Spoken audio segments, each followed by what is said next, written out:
ഇത് നമ്മുടെ അടുത്തുള്ള വീട്ടിൽ കപ്പ പറിച്ചിരുന്നു കേട്ടോ. അങ്ങനെ അവിടെ നിന്ന് ഒരു 3 കിലോ കപ്പ അങ്ങ് വാങ്ങി. കപ്പ വാങ്ങിച്ചതുകൊണ്ട് തന്നെ ഇന്ന് മീനും വാങ്ങി. അയിലയും നത്തളുമാണ് വാങ്ങിയത്. നത്തള് പൊരിക്കാനും പീര വറ്റിക്കാനാണ് ഇവിടെ സാധാരണ എടുക്കാറ്. അയില മുളകിട്ട് വെക്കാമെന്നും കരുതി. 2 തരം മീൻ വാങ്ങിച്ചുകൊണ്ട് തന്നെ ചെറിയ മീനുകൾ ഒരുപാടുള്ളത് കൊണ്ട് അതൊക്കെ ഞാൻ പെറുക്കി പൂച്ചയ്ക്ക് ഇട്ട് കൊടുത്തു. ഇതിവിടുത്തെ പൂച്ചയൊന്നും അല്ല കേട്ടോ, അപ്പുറത്തെങ്ങാനുള്ള പൂച്ചയാണ്. മീൻ വെട്ടുമ്പോൾ സ്ഥിരമായിട്ട് വന്നിട്ട് വയറു നിറച്ച് കക്ഷി അങ്ങ് പോകും. മീൻ കറിയിലേക്കുള്ള തക്കാളി പച്ചമുളക് മുറിച്ച് മസാലപ്പൊടികളും ചേർത്ത് അടുപ്പത്തേക്ക് വെച്ചു. പൊരിക്കാനുള്ള മീനിൻ്റെ മസാലകളൊക്കെ അങ്ങ് പെരക്കി അങ്ങ് വെച്ചു.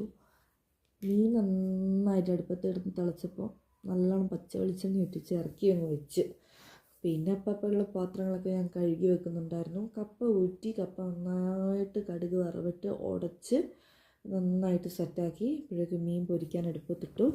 അങ്ങനെ നല്ല വെണ്ണ പോലത്തെ കപ്പയും അയില മുളകിട്ടതും നത്തൽ പൊരിച്ചതും കൂട്ടി കപ്പ അങ്ങോട്ട് കഴിച്ചു.